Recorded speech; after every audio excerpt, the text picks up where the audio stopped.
Hello everyone, কেমন আছেন সবাই? আশা করি সবাই অনেক অনেক ভালো আছেন। আজকে আমাদের লিড জেনারেশন ক্লাসের 7 নম্বর ক্লাস। আমাদের 7 নম্বর ক্লাসে আজকে আমরা কী কী বিষয় দেখব চলুন একটু দেখে নেওয়া যাক। ওকে, লিড জেনারেশন ক্লাসে আজকে আমরা দেখব গুগল ডক্স নিয়ে। আমাদের অলমোস্ট শেষ হয়ে গেছে বেসিক 4টা টুলস নিয়ে। সেই 4টা টুলসের মধ্যে লাস্ট টুলস গুগল ডক্স। এখানেও তেমন বেশি কাজ থাকবে না, একটু একটু কাজ থাকবে। আমরা আপনাদেরকে সেই কাজটুকুই দেখিয়ে দেবো। আপনাদেরকে বারবার বলছি যে আমাদের মূল কাজ থেকে গুগল স্প্রেডশিটে আপনারা একটু চাইলে আমার যতটুকু দেখানোর প্রয়োজন আমি দেখিয়ে দিই, সেই সাথে আপনারা একটু গুগল স্প্রেডশিট নিয়ে গুগল শিট নিয়ে আরও বেশি ইউটিউব থেকে টিউটোরিয়াল দেখে শিখে নেবেন।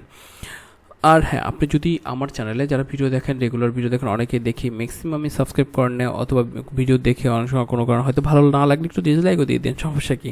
আর যদি ভালো না লাগে একটা কমেন্ট করে দেবেন, কিন্তু তাহলে বুঝবো যে আমার ভিডিওতে আরও বেশি ভালো করতে হবে। আর যদি মনে করেন ভালো লাগে তাহলে অবশ্যই একটা কমেন্ট, একটা লাইক, একটা শেয়ার দিয়ে দেবেন, তাহলে তো আমারই ভালো লাগবে যে আরও বেশি বেশি ভিডিও করার জন্য। তাহলে চলুন শুরু করা যাক। তাই আপনাকে রিকোয়েস্ট করুন সাবস্ক্রাইব, লাইক, কমেন্ট সবই করবেন। চলুন আজকে ভিডিও শুরু করা যাক।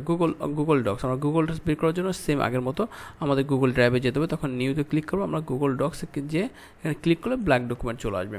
গুগল ডক্সেও কাজ করার জন্য আমাকে সেম কাজটা করতে হবে।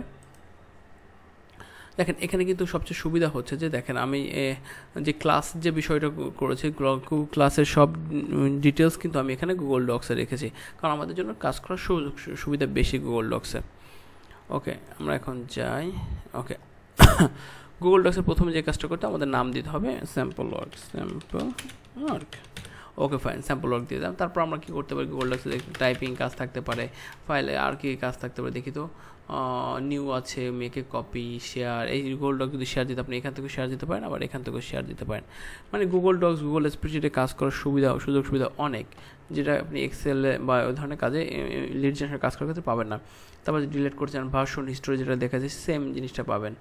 তারপর অ্যাভেলেবেল যদি অফলাইনে কাজ করতে চান, এডিটিও আছে এরকম দেখা, আন্ডু এডিটও তো দেখিয়েছি আপনাদেরকে।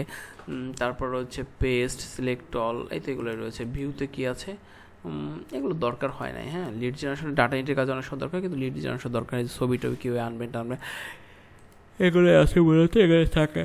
তারপর রয়েছে আপনার টেক্সট বোল্ড করবে, ইটালিক করবে, এগুলো এই বার টুলেই কিন্তু রয়েছে। তারপর প্যারাগ্রাফ স্টাইল কী হবে, সেগুলো সব এখানে দেওয়া রয়েছে।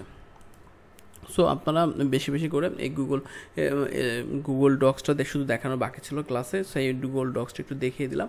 আশা করি ক্লাসটা এইভাবে ভালো হয়নি, আমিও জানি, কারণ আপনারা যদি প্রত্যেকটা বিষয় একটা করে দেখাই দিতে পারতাম তাহলে আপনাদের ভালো লাগে। কিন্তু আমার কথা হচ্ছে আপনি শুধু যেগুলো বিষয়গুলো প্রয়োজন না সেগুলো কেন শিখবেন? দেখেন, আমার নিয়ম হচ্ছে আমার যেটা প্রয়োজন তখন আমি সেটা শিখবো। শুধু মাথা এত ভারী করে মাথার ভিতরে এত কিছু নিয়ে এত প্রয়োজন নাই। আপনার যেটা প্রয়োজন সেটা শিখবেন। তারপর এই গুগল ডক্সগুলো জেনে রাখলেন যে এই কাজ করা যায়, ঠিক এতটুকুই এনাফ আমি মনে করি আপনাদের জন্য, ঠিক আছে? সো মাথার ভিতরে এত কিছু নেওয়ার দরকার নেই। এর পরবর্তীতে অনেক কিছু নিতে হবে, অনেক কাজ শিখতে হবে, অনেক কিছু রয়েছে সামনে ক্লাসগুলোতে। তাই আপনাকে বলবো পরবর্তী ক্লাসগুলোতে বেশি বেশি মন দেওয়ার জন্য।